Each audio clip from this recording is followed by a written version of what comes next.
Negara kita sangat darurat demokrasi saat ini. Karena setiap yang berbicara dah akan ditemui dengan rasa ketakutan karena ada resiko bisa menemui intimidasi, persekusi, dan resiko-risiko buruk lainnya. Di sini, kita semua bisa melihat bahwa bahkan media sudah tidak lagi bebas berbicara, tidak lagi bebas melaporkan hal yang sebenar-benarnya terjadi di situasi masyarakat kita saat ini. Alasannya kenapa? Aku nggak tahu. Kalian mungkin lebih tahu dan bisa jelaskan sendiri. Tapi yang mau aku sampaikan di sini adalah aku mau mengucapkan terima kasih yang sebesar-besarnya kepada Kompas TV. Karena Kompas TV sampai saat ini benar-benar bisa menjadi satu-satunya media yang benar-benar independen dan terpercaya. Teman-teman, 2 hari yang lalu aku sudah hadir di Kompas TV bersama dengan Teh Rieke Diah Pitaloka. Kalau kalian lihat viti-vitiku di awal, aku pernah sebut ya bahwa tidak semua artis yang ada di DPR itu berkelakuan buruk atau tidak kredibel. Contohnya adalah Teh Rieke Diah Pitaloka yang aku sudah tahu sepak terjangnya dari dulu, dia memang berpihak kepada rakyat.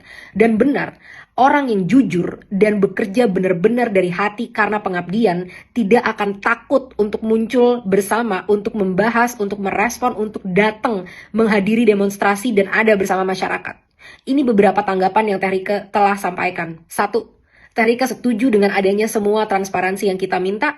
Kedua, Teh Rieke juga tidak masalah apabila segala tunjangan-tunjangan yang gak masuk akal itu sudah dihapuskan karena dia berada di DPR memang panggilan hati dan panggilan jiwa. Ketiga, dia sedang mencanangkan undang-undang yang benar-benar bisa membuat pemerintah punya data yang akurat terhadap masyarakat.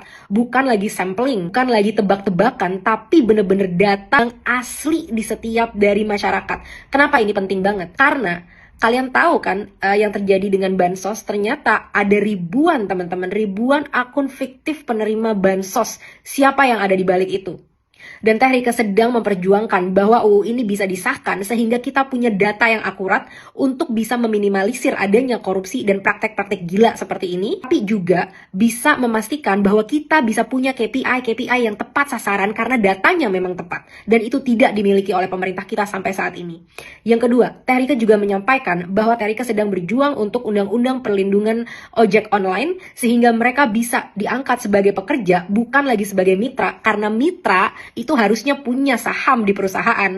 Tapi di sini kita mau mengangkat ojol-ojol, memberikan itu pekerjaan yang layak sama seperti pekerjaan yang lain dan mereka juga berhak dilindungi seperti pekerjaan-pekerjaan yang lain. Apalagi pekerjaan ojol ini sangat beresiko, bisa terjadi kecelakaan dan lain sebagainya. Jadi kalau UU ini disahkan, ojol akan dapat perlindungan yang baik. Dan aku sangat mendukung adanya ini. Yang aku mau sampaikan di sini adalah bersuaralah kalian anggota-anggota parlemen, apa yang sedang kalian lakukan. Bersuara dengan jujur apa yang sedang kalian kerjakan. Bukannya malah diam, bukannya malah matikan komen, bukannya malah malah nge-private profile biar nggak bisa lagi dikunjungi oleh masyarakat. Perwakilan macam apa seperti ini? Contoh Teh Rieke Diah Pitaloka. Harusnya seperti itu perwakilan dari rakyat, bukan perwakilan dari rakyat yang takut-takut ditemui sama rakyat, boro-boro ditemui sama rakyat, bahkan masih ada nih yang masih mau menghina rakyat. Tapi aku nggak mau upload itu dulu karena situasi kita sedang tidak kondusif dan aku nggak mau menyebabkan lebih banyak kemarahan dari masyarakat. Jadi mari kita bahas-bahas yang benar-benar sesuai dengan tujuan dan permintaan kita untuk segera diwujudkan